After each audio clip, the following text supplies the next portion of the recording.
जिंदगी की समस्या का समाधान चाहते हो तो अपने जीवन की साधना को मजबूत दोनों तरीके से बनाओ। जिसने गुलाम भारत में आजाद हिंद फौज की स्थापना कर ली, आज स्वतंत्र भारत में रेलवे का नौकरी नहीं ढूंढ पा रहा है, इसी भारत का नौजवान है।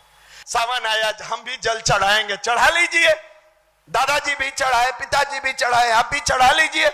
अगर जल चढ़ाने का विज्ञान समझ में नहीं आया और केवल जल चढ़ाते रहे तो बेरोजगारी के अंबार पर बैठे हुए युवा को कोई नहीं संभाल सकता। जो अपने औलाद को राजकुमार बनाया है वो कभी सोचता है कि भिखारी बन जाए, लेकिन दुर्भाग्य आज की युवा पीढ़ी उस भगवान का भी कद्र नहीं कर रहा है।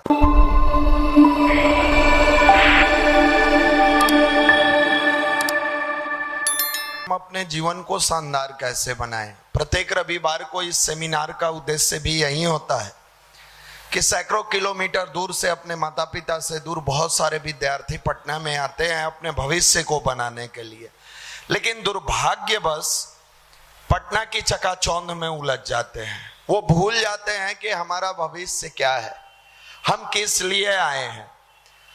और भटकने के बाद उनके जीवन में इतने तरह की समस्याएं आती है कि आज नेट इंटरनेट की दुनिया में युवा पीढ़ी खास करके अश्लीलता में इतना डूबा हुआ है कि आया है पढ़ाई करने, कर क्या रहा है?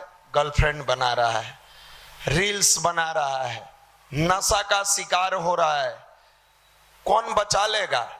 सब्जेक्ट में कोई ताकत है? दुनिया की कोई ताकत नहीं है। जो युवा मानसिक रूप से विकृत हो रहा है और उसके जीवन में अध्यात्म न आए तो बचा ले। अगर किन्हीं को लगता है कि हमारा विषय है, जिस विषय की हम पढ़ाई करते हैं उस सब्जेक्ट से हमारा सारा चीज सॉल्व हो जाएगा, तो भाई आप एक बार करके देख लीजिए। आपका सब्जेक्ट आपकी जीवन की रोटी दाल की समस्या का समाधान कर सकता है। आप कहिएगा उसी के लिए हम आए हैं, वो हो जाएगा, फिर हमारा टेंशन दूर हो जाएगा। कई लोगों का कहना है कि अगर हमारी जॉब हो गई, गवर्नमेंट जॉब हो गई, नौकरी लग गई, हमारा टेंशन खत्म। भाई तो गवर्नमेंट जॉब वाले फिर क्यों कहते हैं कि हम टेंशन में जी रहे हैं? आपके घर में भी अगर कोई गवर्नमेंट जॉब वाले हैं उनसे पूछिए, भैया हैं, चाचा हैं, फूफा हैं, मौसा हैं, दीदी हैं, फुआ है, पूछिए क्या जॉब में खुश हैं? ना, पोस्टिंग वहां ठीक जगह नहीं है। अरे भाई पोस्टिंग ठीक है, खराब जगह क्या है? जगह है, इससे पोस्टिंग को तो कोई लेना देना नहीं है। आपका पोस्टिंग पटना में कर दे या आपका भागलपुर में कर दे, उससे क्या मतलब है? आप नहीं समझिएगा ना, आप लोग गायत्री परिवार के हैं। थाना वाला पोस्टिंग मिलता है ना, चार्मिंग है। काहे चार्मिंग है भाई? सेवा करते हैं। कोई जाता है तो एकदम भावनात्मक रूप से कनेक्ट होकर FIR लिखते हैं, उस पर एक्शन लेते हैं ना। ये सब काहे के लिए? चार्मिंग है, चार्मिंग। नौकरी मतलब चार्मिंग है, ये चार्मिंग। दूसरा कोई है, अगर कोई शिक्षक है जहां चार्मिंग का मामला कम है, उनसे पूछिए आपका जहां पोस्टिंग हुआ, पहले टीचर नहीं बना, छटपटाते रहा, भैया कहीं हो जाता, ट्री 1 में नहीं हुआ, ट्री 2 में नहीं हुआ, 3 में नहीं हुआ, 4 में हो जाता। हो गया। होने के बाद बेचारा आया, टीका चंदन माला सब पहनाया गया। फ्री है भैया, 2 मिनट बात करना है। अरे बोलो ना, फ्री है, हम लोग कोनो PM है देश के कि बिजी हैं?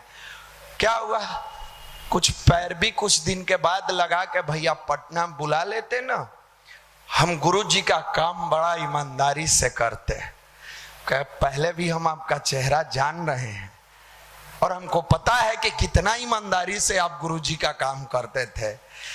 ये बात राजीव जी को बताइएगा, गुड्डू को बताइएगा, सत्यम जी को तो नहीं पता है, भैया को पता है कि इतना इतना जगह कार्यक्रम हुआ, वहां कौन कौन लोग गए, संस्कारशाला में कौन लोग समय देते हैं, झोला पुस्तकालय में कौन लोग देते हैं, विचार क्रांति में हवाबाजी। गुरुजी के नाम पर चाह रहा है कि पोस्टिंग सेफ जगह हो। तो हम भी भाई रीजनिंग के टीचर रहे हैं, हम कहें गुरुदेव चाहते हैं कि आप जहां गए हैं वहां बच्चों के अंदर, पटना में तो हम लोग कर ही रहे हैं भाई, जहां आप गए हैं वहां गुरु जी का झंडा बुलंद कीजिए। हाँ भैया ठीक है कह रहे हैं। देखिए ज्ञान, ये ज्ञान इंसान को परेशान कर देता है। देखिए ज्ञान मत लीजिए, भक्ति करिए। भक्ति का मतलब क्या है, अंग्रेजी में आप लोग समझिएगा, इमोशंस। जब कोई विद्यार्थी अपने घर से आकर पढ़ाई को भक्ति बना ले, साधना को, पढ़ाई को साधना बना ले, जीवन में कभी भी किसी साधन की कमी ना रह जाएगी। हम लोग बार बार क्यों कहते हैं साधना करिए? साधना का मतलब आपको यह नहीं कहते हैं कि अब सावन आ रहा है, ललका मुरैठा बांध के आप भोला बाबा के खुश कर दीजिएगा। पिछला साल इसी सावन पर बोले थे तो एगो बड़ा वीडियो वायरल हुआ था, गाली भी खूब मिला था। आवे दीजिए फिर कुछ कहाएगा, लेकिन पहले आपको समझा ले। साधना का मतलब अपने जीवन देवता की साधना, आराधना। आपकी पढ़ाई एक साधना होनी चाहिए। हमने सुबह भी कहा, पिछले दिनों भी कहा, कोई विद्यार्थी आकर, कोई भाई आकर पूछते हैं भैया कितना देर पढ़ना चाहिए, मन करता है इसको पटक कर मारे। जिस काम के लिए आया है उसी काम के बारे में पूछता है कितना देर करे। अरे जितना समय मिले मैक्सिमम करो उसी के। आप पटना क्या करने आए हैं? बोल नहीं रहे हैं, हीरोबाजी करने? हाँ हो सकता है बाप के पास बहुत धन हो, मस्ती कर लीजिए, फिर ही जन्म मिलेगा नहीं। अब पटना आए क्या करने हैं? पढ़ाई करने। और वो विद्यार्थी ये बात पूछता है भैया कितना देर पढ़े। अरे आपको ये पूछना चाहिए कि भैया 12-14 घंटा पढ़ते हैं, अपने आप को फ्रेश रखने के लिए कितना देर मेडिटेशन करे, कितना देर स्वाध्याय करे, कितना देर थोड़ा सा रिलैक्सेशन होने के लिए मॉर्निंग वॉक कर ले या रनिंग कर ले। ये ना पूछिएगा, आकर उल्टा पूछता है कितना देर पढ़े। जिस काम के लिए आए हैं उसके लिए समय नहीं है, बाकी सब कुछ कर रहे हैं। और कल्पना क्या करके बैठे हैं, कल हमारे जीवन में नौकरी आ जाएगा तो हमारा तनाव समाप्त हो जाएगा। नहीं होगा। लिख कर रख लीजिए, हम लोग बड़े बड़े पद पर बैठे लोगों से रात दिन मिलते हैं, और सौभाग्य है कि बहुत बड़े बड़े पद पर अपना विद्यार्थी है, उससे भी बातचीत होता है। जिंदगी की समस्या का समाधान चाहते हो तो अपने जीवन की साधना को मजबूत दोनों तरीके से बनाओ। पहला, जिस कार्य में आप लगे हो उसको साधना बना लो। दूसरा, 20 मिनट से लेके आधे घंटे की गायत्री की साधना करो। एक छोटा सा वस्तु मोबाइल है, घर से निकालने से पहले 10 बार देखते हो कि मेरा मोबाइल चार्ज है कि नहीं है, और तब आप लेकर निकलते हो। कभी घर से निकलते समय अपने आप को चेक किया कि क्या मैं फुल्ली चार्ज हूं कि नहीं हूं? नहीं करता है कोई। नहीं, तनाव में बैग रख लिया, टिफिन रख लिया, जो जॉब में है ड्राइवर को बोला गाड़ी निकाल लिया, फाइल उठा लिया, अपने ऑफिस में चला गया। विद्यार्थी है, स्नान किया नहीं किया, रोटी डाला अंदर नहीं मिला तो रास्ते में पूरी जिलेबी खा लिया, कचौड़ी खा लिया, समोसा खा लिया, बैग में डाला, क्लास में बैठा हुआ है। मस्तिष्क में भरे हुए कचरे से कभी आप अपनी पढ़ाई को बेहतर नहीं कर सकते, अपने कार्य को बेहतर नहीं कर सकते हैं। जब भाव से बैठ के अपने आप को चार्ज करिएगा अपने इष्ट, अपने मालिक, अपने ईश्वर के पास, और इस भाव से भगवान नौकरी नहीं देते, धन नहीं देते। कई लोगों को यह भ्रम है रुद्राभिषेक करा देंगे तो भगवान हमारे घर में धन की बरकत कर देंगे। नहीं, आप भगवान को इतना छोटा मान लिया, इतना छोटा। प्रधानमंत्री से मिलिए और कहिए कि प्रधानमंत्री से मिलेंगे तो जिलेबी का पैसा मिल जाएगा। वाह, भगवान करते क्या है, जब ईश्वर से कनेक्ट होता है मनुष्य तो उसकी बुद्धि को सद्बुद्धि में प्रेरित कर देते हैं, उसकी दुर्बुद्धि को सद्बुद्धि में। और मनुष्य का बुद्धि जब सद्बुद्धि में प्रेरित होता है, साधारण गडेरिया के लड़का शिवाजी बनता है, नास्तिक नरेंद्र विवेकानंद बनते हैं, पेपर बेचने वाले कलाम बनते हैं, अर्धनग्न फकीर गांधी बनते हैं, दलित का बेटा अंबेडकर बनता है, अनपढ़ गंवार व्यक्ति रामकृष्ण परमहंस के नाम से जाने जाते हैं, अंगूठा छाप व्यक्ति माउंटेन मैन दशरथ माझी के नाम से जाना जाता है, तो चौथा पास व्यक्ति पंडित श्री राम शर्माचार्य हो जाते हैं। ये ताकत है सद्बुद्धि की, ये ताकत, ये शक्ति, ये सामर्थ्य है। यह भगवान से जुड़े नौकरी मिल ही जाएगा तो क्या आपके जीवन का तनाव खत्म हो जाएगा?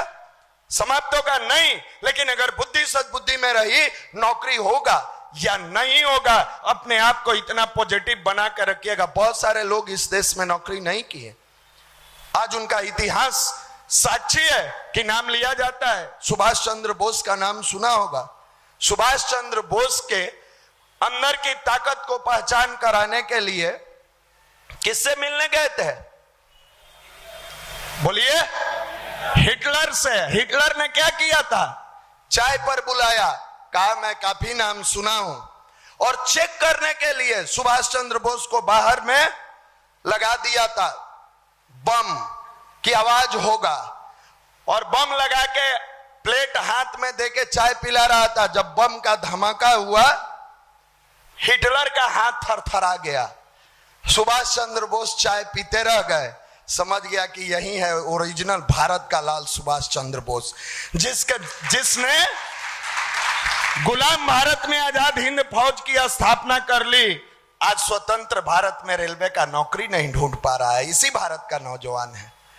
जिसने गुलाम भारत में अंग्रेज के दांत खट्टे कर दिए, आज आजाद भारत में अपने माँ बाप को रुलाने वाला संतान बैठा हुआ है। और हर घर में पूजा हो रही है, हर घर में देवी देवता है। अरे रुद्राभिषेक इस भाव से कराया जाता है कि हे मालिक, मैं आप पर यह गंगा जल चढ़ा रहा हूं, मेरे जीवन को इस गंगा की जल की तरह पवित्र बना देना, पवित्र बना देना। धतूरा, भांग, इस सब का विज्ञान है, इसलिए कि मेरे जीवन में कील कंटक बहुत सारा आएगा, मेरे अंदर इतनी साहस देना कि मैं मुस्कुराते हुए झेलता चला जाऊं। फूल इसलिए चढ़ाया जाता है कि हे मालिक, परिस्थितियां जिंदगी में चाहे कुछ भी हो, इस फूल की तरह मुझे खिला रखना। विज्ञान जानते नहीं है। सावन आया, हम भी जल चढ़ाएंगे, चढ़ा लीजिए। दादाजी भी चढ़ाए, पिताजी भी चढ़ाए, आप भी चढ़ा लीजिए। अगर जल चढ़ाने का विज्ञान समझ में नहीं आया और केवल जल चढ़ाते रहे तो बेरोजगारी के अंबार पर बैठे हुए युवा को कोई नहीं संभाल सकता है, नहीं संभालिएगा। उस विज्ञान को समझ के कार्य करिए। शिव का मतलब जिन्होंने विष पिया, विष का मतलब जिन्होंने बुराई को पिया। आज आप में से किन्हीं के माता पिता अगर डांट देते हैं, आपका चेहरा उतर जाता है। क्या उन्होंने अपने लिए डांटा? क्या अपनी जिंदगी के लिए डांटा? नहीं, इसलिए डांटा कि आज डांटेंगे, मेरा बेटा सुधर जाएगा तो कल किसी के सामने हाथ पसार कर इसको पैसा नहीं मांगना पड़ेगा। पिता उस समय मर जाता है जिंदा जी, जिस दिन उसका औलाद उसके आंखों के सामने नशा करके गिर जाता है या व्यक्तित्व से गिर जाता है। शरीर जिंदा रह जाता है बाप का, अंतरात्माएं, आत्माएं मर जाती है। पिता कभी नहीं चाहता कि मेरा बेटा कभी किसी दुनिया में किसी के सामने भिखारी बनकर हाथ पसारे। जो अपने औलाद को राजकुमार बनाया है, वो कभी सोचता है कि भिखारी बन जाए? लेकिन दुर्भाग्य, आज की युवा पीढ़ी उस भगवान का भी कद्र नहीं कर रहा है, उसको समझ में नहीं आ रहा है। आज हर घर में औलाद है, बेटा बेटी नहीं है, केवल औलाद है।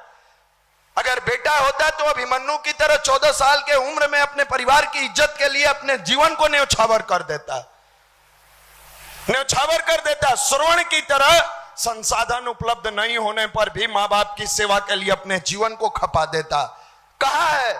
हर घर में औलाद है, बेटा नहीं है। उस बाप की बुढ़ापे में थरथराती हुई हाथों को पानी देने वाला औलाद धरती पर नहीं आ रहा है। मां के सीने से दूध पीकर उसका कर्ज उतारने वाला औलाद नहीं आ रहा है। जो मां कभी सीने से लगा के दूध पिलाई, उंगली पकड़कर चलना सिखाई, बुढ़ापे में 2 वक्त की रोटी के लिए उसे वृद्धाश्रम में जाना पड़ता है। अगर यह जीवन की साधना सध जाए तो उस मां को संसाधन कौन कहे? हम दूसरे की मां को भी अपने घर में बैठाकर रोटी और दाल खिला सकते हैं। इसका नाम भारत का अध्यात्म है, यह ताकत है।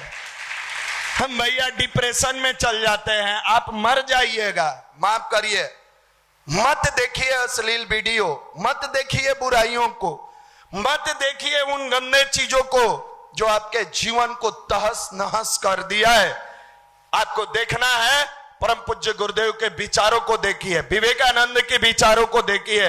आपको अगर देखना ही है तो आप अच्छे कार्य को देखिए जो हमारे गायत्री परिवार द्वारा किया जा रहा है। अगर आपको देखना ही है तो सन्मार्ग पर चलने वाले अच्छे युवाओं के चिंतन, चरित्र, व्यवहार को देखिए। वीडियो देखते हैं अश्लीलता और अंदर का निगेटिविटी जब बाहर आ जाता है, क्लाइमेक्स पर चढ़ने लगता है, भैया हम एंजाइटी में है, डिप्रेशन में है। आज भारत का 74% से अधिक युवा डिप्रेशन के क्लाइमेक्स पर है। इसका सबसे बड़ा कारण है जीवन में ब्रह्मचर्य व्रत का पालन नहीं है, जीवन जीने की कला मालूम नहीं है। हम लोग पीडीसी के माध्यम से यही समझाने का प्रयास करते हैं और फिर अगले रविवार को पीडीसी का फॉर्म भराया जा रहा है।